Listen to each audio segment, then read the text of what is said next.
Hola, buenos días. Nosotros somos los Fantasmas Revolucionarios y en este video les hablaremos sobre el gobierno de Cárdenas, centrándonos sobre todo en el aspecto político. Comencemos. Cárdenas del Río, hijo de don Damaso Cárdenas Pinedo, de ocupación tendero, y de doña Felicitas del Río Amezcua.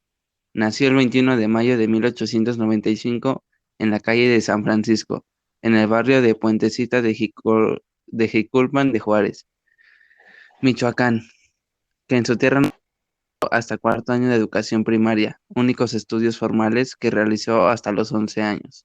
Militar y político mexicano que fue presidente de México entre el año de 1934 y 1940. Cárdenas, antes de entrar al ámbito político, estuvo en diversos trabajos. Uno de ellos fue cuando en 1909 ingresó como meritorio en la mesa segunda de la Oficina de Rentas de Jiquilpan.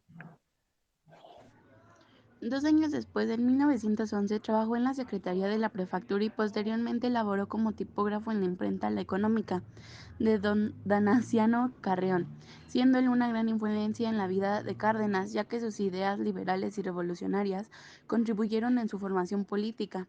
Al estallar la revolución, don Donaciano vendió la imprenta a los trabajadores, entre ellos al mismísimo Cárdenas, y se unió a los rebeldes.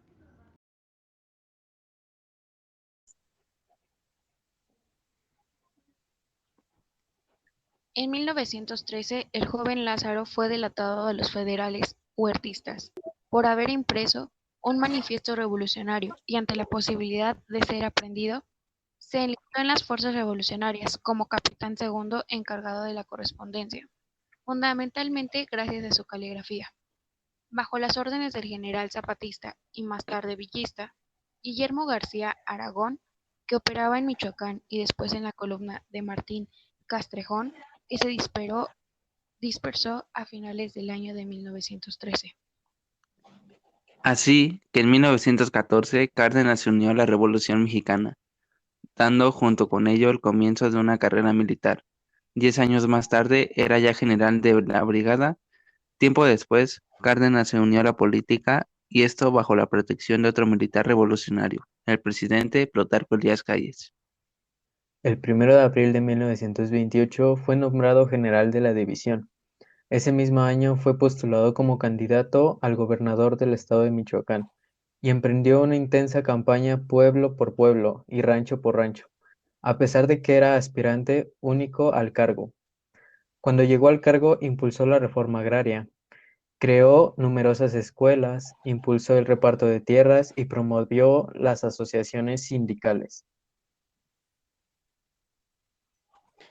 Cabe destacar que Cárdenas desde muy joven mostró una tendencia natural a conocer personalmente los lugares y a la gente, y a tejer redes de amistad, favores y protección en donde actuaba.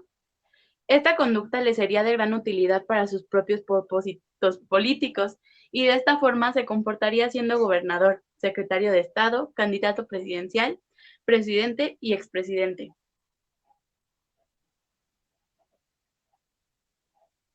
Para obtener apoyo popular activo para las reformas sociales que se proponían realizar, se dedicó a escuchar al pueblo, en especial a los grupos más pobres. Estimuló la formación de agrupaciones obreras y campesinas, unificó y reorganizó a las fuerzas políticas e impulsó con el tema Unión Tierra-Trabajo la creación de la Confederación Regional Michoacana del Trabajo, que agrupó a la mayoría de campesinos y obreros de la entidad en más de 4.000 comités y 100.000 miembros.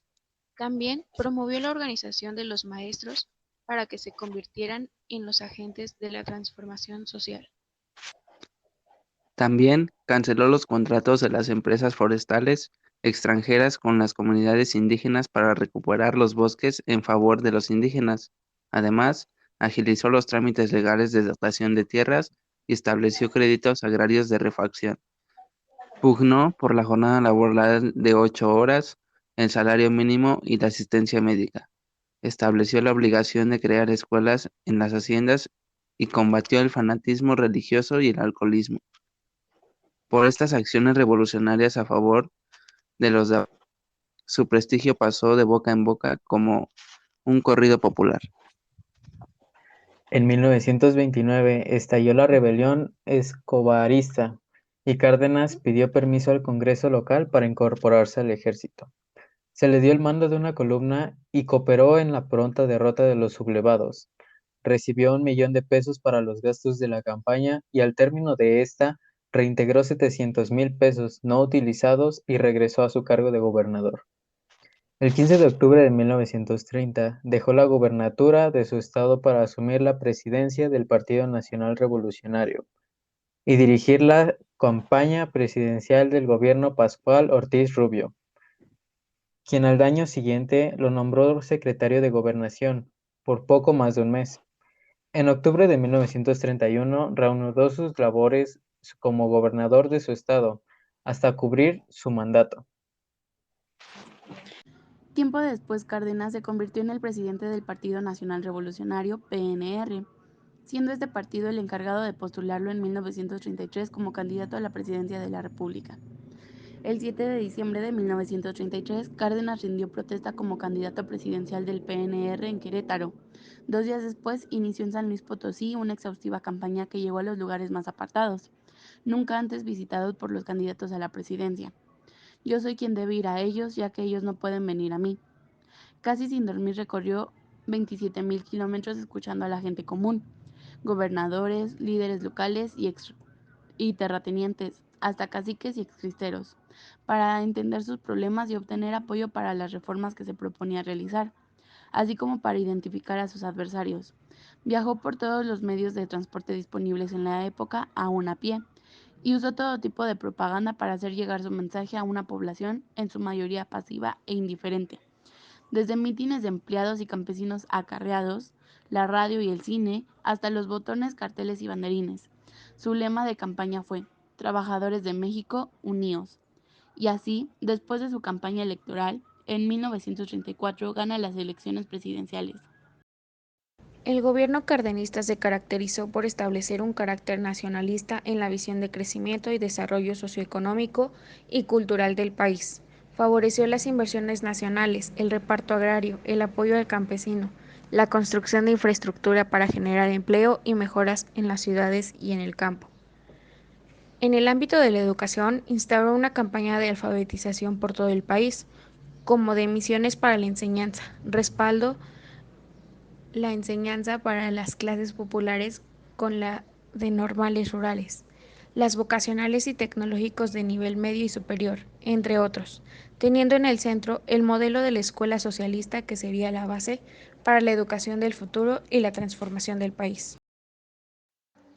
También fomentó las artes como una herramienta para la educación, destacando la participación de artistas que en sus obras desarrollaron una técnica nacional y cuya temática giraba en torno a la historia, cultura, tradiciones y los recursos del país, generando un gran impacto cultural en el ámbito regional e internacional que perdura hasta nuestros días.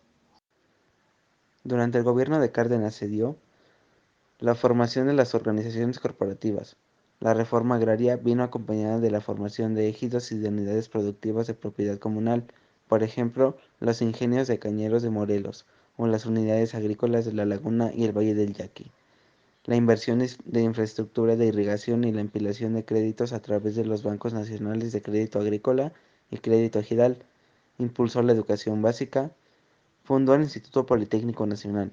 Su objetivo era formar los cuadros profesionales que demandaba la industria del país. Una de las más importantes reformas realizadas durante el periodo cardenista podemos mencionar el 22 de septiembre de 1936, la Ley Federal de la Expropiación.